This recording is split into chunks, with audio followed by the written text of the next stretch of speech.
Unfortunately, though, a PGA tournament was just stopped because the wind conditions were too high. Do you think disc golf could ever have that happen?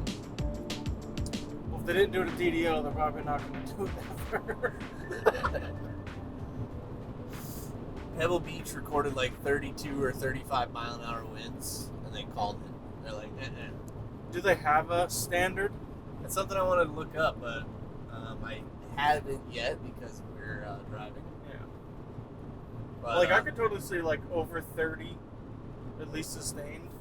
That just would make sense to not play. If nothing else, even if it wasn't for affecting the sport, like safety. Like, if it was just 30 miles an hour, you probably wouldn't go take a walk in a park. Like, I'm not walking in the park. right. When it's 30 miles an hour. Right, for branches falling and whatever else. Trash cans blowing over. So my question is, do you think disc golf should have something like that for that type of condition? Yes. Because, like, we played a tournament in Pennsylvania, or I didn't play, but I was there in Pennsylvania. Twin Grove, is that what it's called? Twin Grove, yep. Correct me, thank you. Where rainy day, got pretty windy, and halfway through the course, we found a tree that was like basically split halfway and leaning on another tree. It just recently happened. Just recently happened, we all think. So, like, instances like that, days like that, like, if you have old trees on the course, like, you have a much higher risk. Yeah. But when you're in DDO, if a little corn blows in your face, you're not worried about it. That's true. But yeah, like I was saying, like, if not for, at least not for, it's not really playing the sport anymore in that wind, for safety. Yeah. I think, yeah, it should totally be like, call it 25, call it 30 sustained, whatever it should be.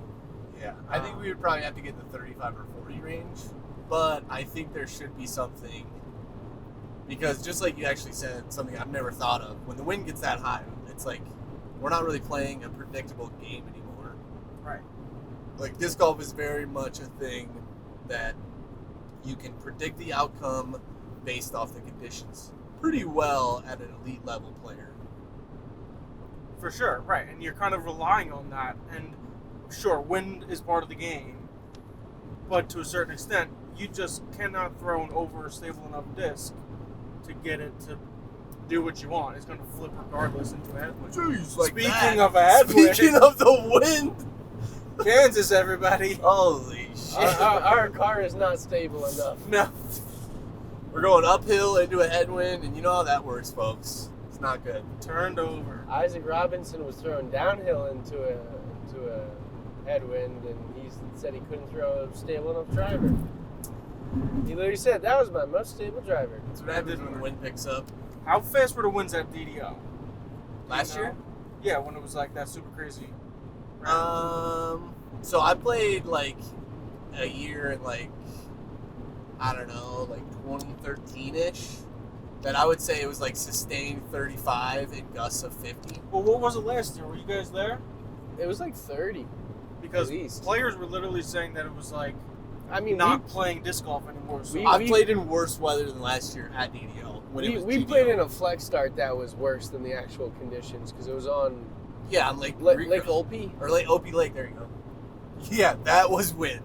That was wind. But especially on the Pro Tour level where it's like there's so much money going in to these players traveling and getting there, and at the very least, like the sponsors sponsoring these players to showcase that they can play well, and everybody's seeing them not able to perform. Yeah, we're out there throwing kites, basically. Right. I think there's got to be something in place. At least my kite's pretty. So what would you say? If it's over, let's just give a number, 40 miles an hour, you wait, or like, are you waiting it out for like an hour, or are you calling it for that day and starting again in the morning? Like, well, see, that's where it gets to the logistics part, and it's different than like a rainstorm that might pass. If it's 40-mile-an-hour winds, it's probably going to be like that for most of the day, or at least quite a few hours. So I think it's got to go more to the forecast, right? If it's forecasted to be like 40-mile-an-hour winds or close to it, and then that morning the forecast is coming true, then push it a day or cancel around, or you know that would be up to the Pro Tour whatever might be what they decide to do. But there's got to be something in place. Because what if it's 60 and there's nothing in place right now? Then you're playing in 60 mile an hour winds. Like there's got to be a line somewhere. Yeah. I mean, it'd be fun. I think there definitely needs to be a line somewhere because if it was 60 miles an hour of wind, I might be walking off that course. Yeah. I mean, there's always like I don't think you're walking. the extreme. Yeah. I might fly. I might just crawling that course. Throw my bag up in the air and let it ride. See where I get to. If there's no line, then you'd have to play in any extreme you could think of. Yeah. So. Besides lightning. Right. Lightning is the only line. What about hail? Hail can be Does called. hail- Yep. calls it. Because that's good in terms of safety. Right. But is there an amount of rain though that would Not currently. stop? We've played it and filmed in plenty amounts of rain and seen Snow. But I'm wondering if there's an amount of downpour that they would be like, we're done with this for today. it. Well, I think it would the have to get. Resistance Open and USDGC were both in downpours. Yeah. People straight. It was, Though last year I was at USDGC, we got to hole, I think it's hole 10, which is like the hook shot, right? That you can like play for the eagle. Is that correct? Correct me if I'm wrong. Maybe 9. Somewhere around there. It's I like don't know right off the top of my head. it's like the most eagleable hole for like the longer throwers. Yes. It's like 9 or 10, somewhere in there.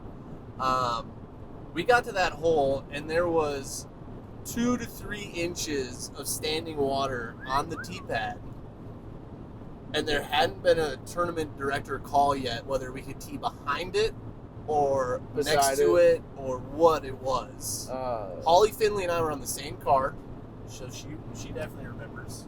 But her and I both threw standstills from the tee pad because the tee pad was a little lower into the ground, so that's why I could like catch that Hold the standing water. yeah. But man, that day was rough. That would have been a day where I would be like, they might call it because of rain today. Honestly, I think because it's never really going to be a safety thing from the falling rain, they wouldn't call it. It would only get to the point where the rain is damaging the course so much that they would call it for that. Like really slopey, where it's just turning to mud and the owners of the property be like, yo, we don't want people out here right now. Yeah.